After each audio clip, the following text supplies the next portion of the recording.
ಪ್ರಜಾಧ್ವನಿ ಇದು ಪ್ರಜೆಗಳ ನಂಬಿಕೆಯ ಧ್ವನಿ.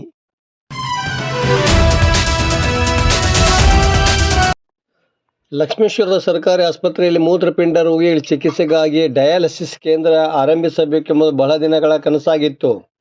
ಶನಿವಾರ ಡಾಕ್ಟರ್ ಚಂದ್ರು ಲಮಾಣಿ ಅವರು ಕೇಂದ್ರವನ್ನು ಉದ್ಘಾಟಿಸುವುದರ ಮೂಲಕ ರೋಗಿಗಳ ಕನಸನ್ನು ನನಸು ಮಾಡಿದರು. ನಂತರ ಅವರು ಕೇಂದ್ರದ ಕುರಿತು ಮಾತನಾಡಿದರು.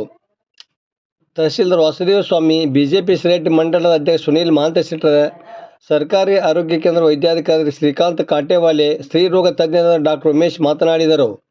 ಈ ಸಂದರ್ಭದಲ್ಲಿ ಸಿದ್ದು, ಕುಮಾರಸ್ವಾಮಿ ಹಿರೇಮಠ, ತಿಮ್ಮಾರೆಡ್ಡಿ ಮರಡ್ಡಿ, ವಿಶ್ವನಾಥ್ ರೆಡ್ಡಿ, ನವೀನ್ ಬೆಳ್ಳಟ್ಟಿ, ವಿಜಯ್ ಮೆಕ್ಕಿ, ಲಂಕ್ಯಪ್ಪ ಶಿರಸೂರಿ, ಅನಿಲ್ ಮುಳುಗುಂದ, ಮಂಜುನಾಥ್ ಗೊರವರ, ವಿಶಾಲ್ ಬಡಗುರ್ಕಿ, ಗಿರೀಶ್ ಚೌರಡ್ಡಿ ಸೇರಿದಂತೆ ಮತ್ತಿತರರು ಇದ್ದರು.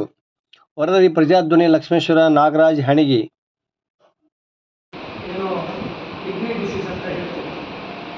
ಯೂಶಲಿ ಕಿಡ್ನಿ ಮೂತ್ರಪಿಂಡ ಅಂತ ನಾವು ಹೇಳ್ತೀವಿ. ಅದು ಕೆಲಸ ಮಾಡದೇ ಇರುವಾಗ ಕೃತಕವಾಗಿ ಒಂದು ಕಿಡ್ನಿ ರೂಪದಲ್ಲಿ ಡಯಾಲಿಸಿಸ್ ಮಾಡುವಂಥ ಒಂದು ಮಿಷನ್. ಇವತ್ತೇನು ನಮ್ಮ ಯೂರಿನಲ್ಲಿ ಪಾಸಾಗುವಂಥ ವೇಸ್ಟೇಜ್, ಕ್ರಿಯಾಟಿನ್ ಮತ್ತು ಯೂರಿಯಾ ಮತ್ತು ಇನ್ನಿತರ ವೇಸ್ಟೇಜ್ಗಳು ಕಿಡ್ನಿ ಫೇಲ್ಯೂರ್ ಆದಾಗ ಅದು ವರ್ಕ್ ಆಗದೇ ಇದ್ದಾಗ ಅದನ್ನು ತೆಗಿಲಿಕ್ಕೆ ನಾವು ಡಯಾಲಿಸಿಸನ್ನು ಯೂಸಲಿ